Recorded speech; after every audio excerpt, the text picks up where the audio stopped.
2020년 8월 14일 메주거리 본당 성모승천 대축일 전야미사 강론입니다. 성모승천 대축일, 이 축일은 우리들에게 성모님께서 모든 이 지상의 삶을 다 완성하셨고 사신 뒤에 하늘로 승천하셨는데 영혼과 육신이 승천하신 것을 보여주고 있습니다. 그래서 주님께서는 성모님을 하늘과 땅의 여왕으로 들어올리셨습니다. 이 교리는 진리입니다. 우리 그리스도인 신앙의, 카톨릭 그리스도인 신앙의 필수적인 교리입니다. 그래서 모든 카톨릭 성당, 유럽의 모든 카톨릭 성당에서 이 대축일을 지내고 있고, 이탈리아나 크로아티아나 유럽의 여러 나라들에서도 이 성모승천 대축일을 거행하고 있습니다. 승천 대축일은 어떤 유럽의 나라에서는 국가적인 공휴일, 즉 대단히 큰 축제일이 되었습니다. 하지만 불행하게도 개신교 국가에서는 그렇지 않습니다. 예를 들어서 호주 같은 경우, 저의 출신 나라입니다. 그곳 같은 경우는 8월 15일 승천 대축일 같은 경우 심지어는 카톨릭 신자들조차도 그저 평범한 하루로 보내버리고 있습니다. 승천 대축일 날 사람들은 아주 평범하게 일을 하고 있습니다. 호주의 대부분의 카톨릭 신자들은 성모승천 대축일을 기념하지 않고 있습니다. 형제자매 여러분, 이것은 대단히 큰 죄라고 생각합니다. 매우 유감스럽습니다. 성모승천 대축일이야말로 이것은 그저 성모님 복되신 동정마리아께서 하늘로 오르신 것만을 기념하는 것이 아니라 바로 우리들의 승천이기도 합니다. 다시 말씀드리면 모든 그리스도교 신자들이 이렇게 들어 올려진다는 것을 이미 보여주고 계시는 것입니다. 우리는 세례성사를 통해서 예수 그리스도의 부활에 참여하고 있습니다. 그리고 우리들의 삶의 마지막 날, 즉 예수님께서 다시 오시는 그날, 하느님의 나라에 우리들은 들어가게 될 것입니다. 즉 우리가 거기에 합당한 사람들이라면 말입니다. 그래서 우리들은 영혼과 육신 모두 영원한 그 나라, 하느님의 나라에 하느님 곁에 있게 될 것입니다. 그런데 성모님께서는 그 어떤 단 한 점의 죄도 없으셨던 분이셨습니다. 절대적으로 순결하셨던 분, 죄가 없으셨던 그분께서는 당신의 모든 지상의 삶을 다 완성하신 뒤에 즉각적으로 하늘로 들어 올려지셨습니다. 영혼과 육신이 들어 올려지셨습니다. 그렇다면 우리가 이 세상에서 마지막 숨을 거두는 그날, 우리들의 이 육신은 죄로 인해서 우리들의 육신은 썩어 없어질 것입니다. 하지만 우리들의 영혼은 하느님을 만나러 갈 것입니다. 그리고 어느 한 기간 동안 연옥에서 단련을 받고 또 그곳에서 예수 그리스도의 두 번째 오심, 즉 재림을 기다릴 것입니다. 그러면서 그분의 영광 받으시는 육신과 일치하게 되는 날을 기다리게 될 것입니다. 다시 말씀드리면 마지막 날 하느님께서 우리들에게 다시 그 육신을 회복시켜 주시면서 이제 절대로 썩지 않는 육신, 그래서 우리들의 영혼과 함께 일치시켜 주실 것입니다. 이런 일은 예수 그리스도의 부활의 힘을 통해서 가능합니다. 우리들 한 명 한 명은 마지막 날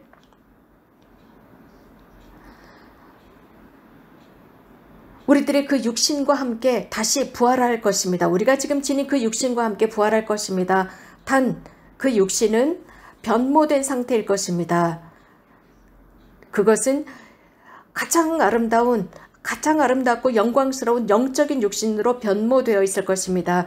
그렇기 때문에 형제자매 여러분, 마리아 막달레나는 예수님의 무덤 앞에서 예수님을 즉시 알아보지 못했습니다. 왜냐하면 부활하신 뒤 예수님의 그 육신은 그 전의 육신이 아니었습니다. 이미 변모된 육신이었기 때문에 알아보지 못했습니다. 달랐습니다. 그 전에 예수님의 모습과는 달랐기 때문에 마리아 막달레나는 알아보지 못했습니다. 형제자매 여러분, 성모님의 이런 승천은 바로 우리들의 부활을 의미하고 있습니다. 천상에서 영혼과 육신의 부활입니다. 그럼으로써 우리들에게 대단히 위대한 인간의 고귀함을 부여받는 순간이 될 것입니다. 바로 여기에서부터 우리들의 이 육신을 존중해야 한다 라는 것을 보여주고 있습니다. 타인들의 육신도 마찬가지입니다. 특히 아픈 이들, 노인들, 어린아이들의 그 몸을 우리는 존중해줘야 합니다. 그래서 스스로 자기 자신을 돌볼 힘이 없는 이런 나약한 노약자들의 육신, 몸을 우리들은 존중해야 하고 지켜줘야 합니다. 특별히 사회에서 현대사회에서 가장 큰 위험에 처해 있는 사람들, 그게 누구냐 하면 바로 태아들입니다. 아직 태어나지 않은 그 태아들은 어떤 식으로도 자기 자신을 방어하지 못합니다. 그 태아들을 우리들은 존중해야 합니다. 그들의 생명을 지켜줘야 합니다. 수태의 순간에서부터 그들은 인간의 존엄을 지니고 있습니다. 이것은 교회에서 우리들에게 가르치는 것입니다. 인간은 수태되는 그 순간부터 인간의 삶이 시작이 됩니다. 수태되는 그 순간부터 그 태아 속에 영혼이 함께하는 것입니다. 다시 말씀드립니다. 수태의 순간부터 그렇습니다. 낙태하는 순간 그 아주 작디 작은 태아의 그 육신, 그 몸을 산산조각 내는 것입니다. 내일은 성모승천 대축일입니다. 그 승천 대축일은 또한 이런 아이들도 천국에 있다는 것을 의미합니다. 형제자매 여러분, 저는 자주 이렇게 자문해 봅니다. 많은 크로아티아인들은 성모승천 대축일을 크게 지내고 있습니다. 그럼에도 불구하고 낙태가 자행되고 있습니다. 이 크로아티아에 많은 지금 아이들이 태어나지 못하고 있습니다. 문제는 크로아티아인들 사이에 이런 낙태가 자행되고 있다는 의미입니다. 특별히 젊은 부부들, 결혼한 젊은 부부들은 아이들을 갖고 싶어 하지 않습니다. 심지어는 1명, 많아야 2명 정도밖에는 아이들을 갖지 않습니다. 즉 이렇게 아이들의 출생률이 매우 저조합니다. 크로아티아인들이 이제 더 이상 많은 아이들을 갖고 싶어 하지 않습니다. 형제자매 여러분, 신자라면, 진심으로 성모님을 사랑한다면 아이들도 사랑해야 합니다. 태어난 아이들이나 아직 태어나지 않은 태아들을 사랑해야 합니다. 형제자매 여러분, 어머니 마리아는 위대하십니다. 승천하신 성모님 위대하시지만 만약에 우리가 성모 마리아를 그저 우리들보다 특권을 받은 분이라고 생각한다면 크게 잘못된 것입니다. 혹은 하느님께서 그 어떤 사람들보다 특별히 사랑하고 특출나게 그분만을 편애하셨다라고 생각한다는 것은 크게 잘못된 것입니다. 성모님께서는 성령을 통해서 잉태하셨습니다. 젊은 처녀였던 마리아는 결혼하기 전에, 즉 자신의 약혼자인 요셉과 결혼하기도 전에 임신을 했습니다. 인간적으로 볼 때 이것은 대단한 수치였고 모욕이었습니다. 그렇기 때문에 이것을 받아들이는 것이 매우 어려웠습니다. 하지만 성모 마리아는 용감하게 태중에 있는 그 아기를, 아직 태어나지 않은 그 태아를 소중하게 받아들였습니다.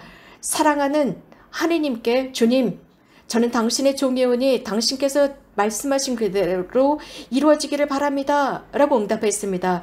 자, 보십시오. 젊은 처녀였습니다.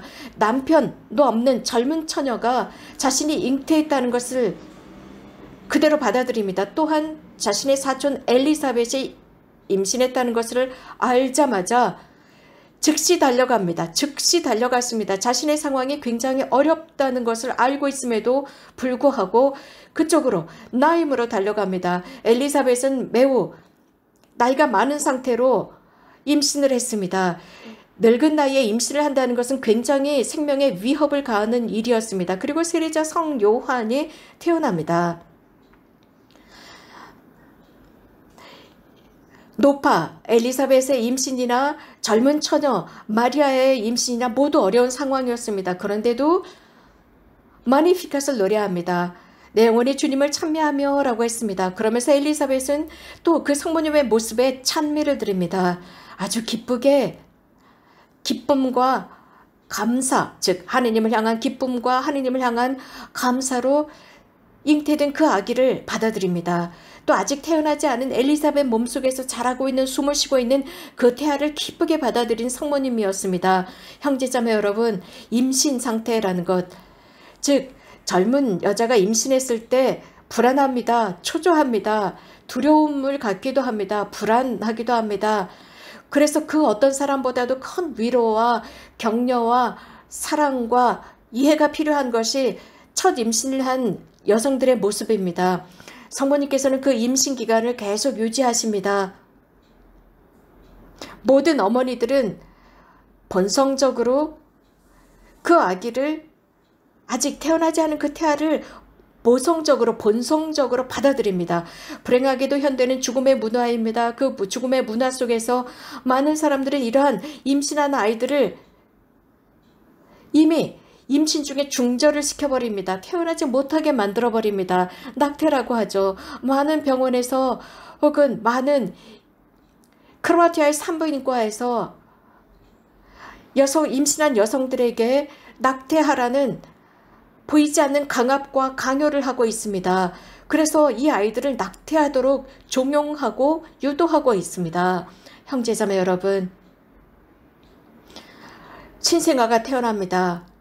신생아가 태어난다는 것은 대단한 희생을 동반하는 행위입니다. 또한 이 사건은 모든 신자들에게 있어서, 특별히 복되신 동정 마리아 승천하신 성모님을 사랑하는 모든 신자들에게 있어서 신생아에 태어나면 대단히 큰 기쁨입니다. 어린아이가 태어납니다. 신생아가 태어나고 그 임산부는 수개월 동안 그 아이를 잘 자신의 뱃속에 보존하다가 태어납니다. 그리고 처음 끌어안습니다. 그러면 그 엄마와 그 가족들과 그 의사와 거기에 있었던 간호사들 모두에게 너무나도 큰 기쁨을 줍니다. 선물입니다. 그래서 우리들은 임산부들을 도와줘야 합니다. 그래서 그 임산부가 이 임신 기간을 잘 보내고 아이가 태어날 수 있도록 도와줘야 합니다. 그래서 이 임산부들을 향해서 아주 특별하게 감미롭고 자비롭고 관대해야 합니다. 그래서 미혼으로 임신을 했거나 혹은 남편이 있는 임산부나 모든 이런 임산부들에게 우리들은 관대해야 합니다. 그래서 이 태아가 태어날 수 있도록 도와줘야 합니다. 형제자매 여러분, 우리가 물질적으로 이런 임산부들을 도와주지 못하는 상태라면 정말 윤리적으로라도 이 임산부들을 도와줘야 합니다.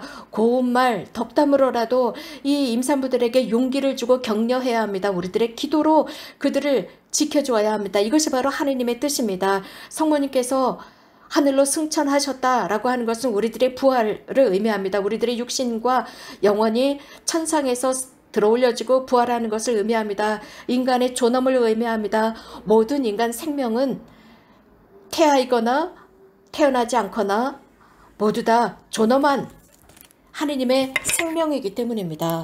아멘.